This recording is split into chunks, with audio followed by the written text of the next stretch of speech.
আধুনিক বিশ্বে এমন রাষ্ট্র আর আছে বলে মনে হয় না, যেমনটি লেবানন। দেশটি জটিল ত্রিপক্ষীয় সরকারের মাধ্যমে পরিচালিত হচ্ছে, ফলে সংকট তার নিত্যসঙ্গী। একদিকে প্রতিবেশী ইসরায়েলের আগ্রাসনে নাকাল দেশটি, অন্যদিকে ইরানপন্থী হিজবুল্লাহ দেশের দক্ষিণাঞ্চল নিয়ন্ত্রণ করে এবং বর্তমানে তারা ইসরায়েলের বিরুদ্ধে যুদ্ধে লিপ্ত রয়েছে। ফলে ইসরায়েলের একের পর এক বিমান হামলার পর এখন স্থল অভিযানের মুখে পড়তে যাচ্ছে লেবানন। এখন সমীকরণটা এমন দাঁড়িয়েছে, একদিকে ইসরায়েলের বিমান হামলা ও স্থল অভিযান, অন্যদিকে হিজবুল্লাহ সামরিক তৎপরতা। এই দুইয়ের জাঁতাকলে পিষ্ঠ দেশটির সাধারণ মানুষ ও সার্বভৌমত্ব। এমন পরিস্থিতিতে ঐতিহাসিকভাবে লেবাননের ঘনিষ্ঠ মিত্র ফ্রান্স ইসরায়েলি স্থল অভিযানের তীব্র বিরোধিতা করে বৈরুতের পাশে দাঁড়িয়েছে। অবাক করার বিষয় হচ্ছে, ফ্রান্স সরাসরি লেবাননে ইসরায়েলি আগ্রাসনের বিরোধিতা করেছে এবং সামরিক সহায়তা দিয়ে লেবাননের পাশে দাঁড়ানোর ঘোষণা দিয়েছে।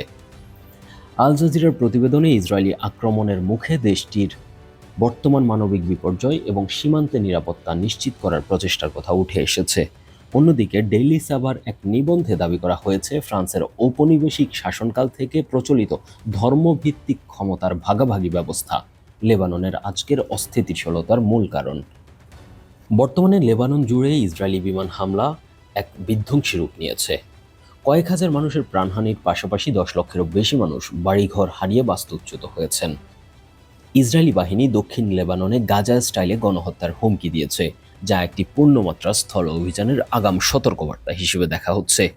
ইসরায়েলের দাবি, তারা হিজবুল্লাহর অবকাঠামো ধ্বংস করতে এই অভিযান চালাচ্ছে। তবে এর ফলে লেবাননের সামরিক অবকাঠামো এবং সার্বভৌমত্ব চরম হুমকির মুখে পড়ছে।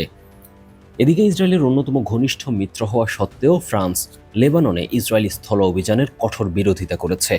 প্রেসিডেন্ট ইমানুয়েল ম্যাক্রো একে একটি কৌশলগত ভুল হিসেবে অভিহিত করেছেন।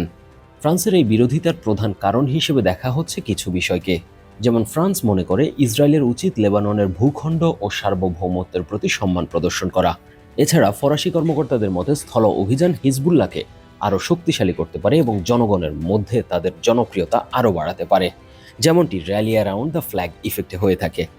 ইতিমধ্যে লেবাননে হিজবুল্লাহ আরও জনপ্রিয় হয়ে উঠেছে। এমনকি যুদ্ধ উপেক্ষা করে নিহত হিজবুল্লাহ কমান্ডারের জানাজায় অগণিত মানুষ উপস্থিত হতে দেখা গিয়েছে। ফ্রান্স কেবল মুখেই বিরোধিতা করছে না, বরং লেবাননের অস্তিত্ব রক্ষায় ইসরায়েলের বিরুদ্ধে সক্রিয় হচ্ছে।